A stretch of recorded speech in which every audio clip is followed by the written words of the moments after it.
FB tweet more.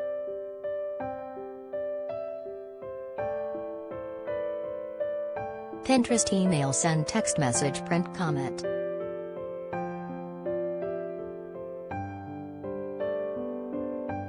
R. Kelly is suing the Metropolitan Detention Center Brooklyn after being placed on suicide watch for what his lawyer claims are purely punitive reasons because he's a high-profile inmate.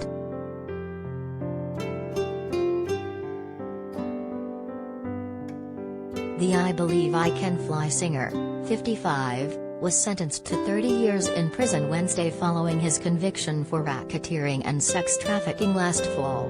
Now his lawyer, Jennifer Bongine, is arguing that his Eighth Amendment rights against cruel and unusual punishment are being violated.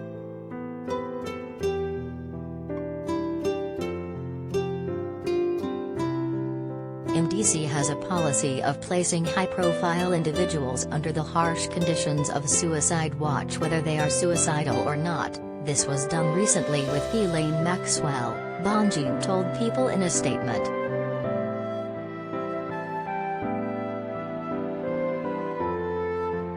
Bongine argues in the court documents that suicide watch can and does cause serious mental harm to a non-suicidal inmate because of its harsh restrictions.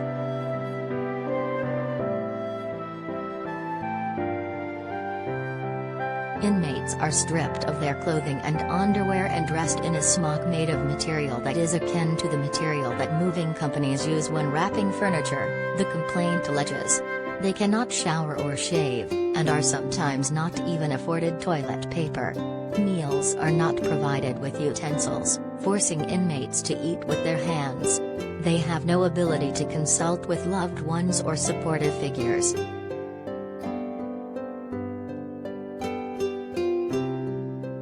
In addition, the complaint states that inmates on suicide watch are typically placed in a single cell without bed rails and offered no items of comfort while prison officials monitor them around the clock.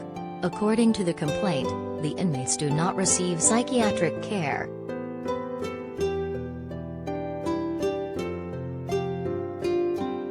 In the statement to People, Bongine said that MDC Brooklyn is being run like a gulag.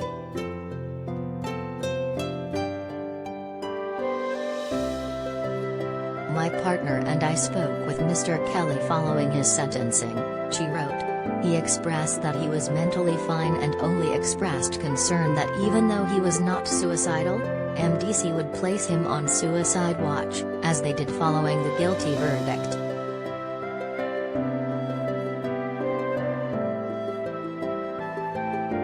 A representative for the Federal Bureau of Prisons did not provide People with a comment specifically about Kelly's incarceration.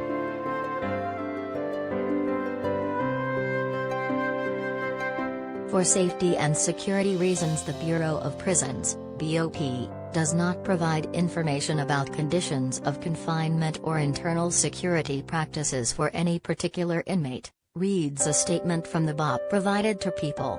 The BOP is committed to ensuring the safety and security of all inmates in our population, our staff, and the public. Humane treatment of the men and women in our custody is a top priority.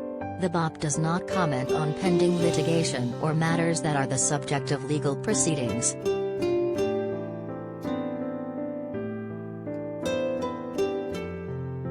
MDC Brooklyn is one of the facilities overseen by the BOP.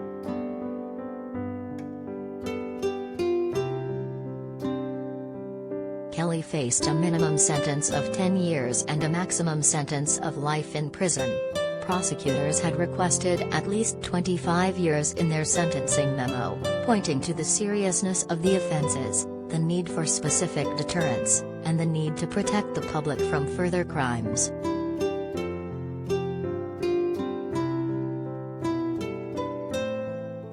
When New York federal judge Ann Donnelly handed down the sentence, she said, "This case is not about sex.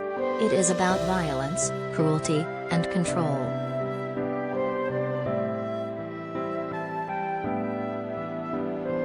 Kelly was arrested in Chicago in February 2019 on charges of aggravated sexual abuse. He was later indicted on federal charges of racketeering and conspiracy for creating a network to locate girls and transport them across state lines for him to abuse.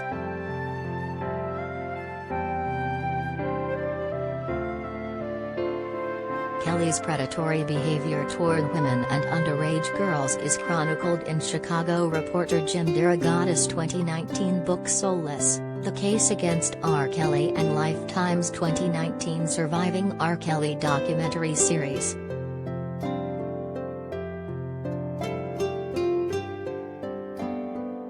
He is set to go on trial for the Chicago charges in August. He also faces charges of child pornography and obstruction of justice in Minnesota.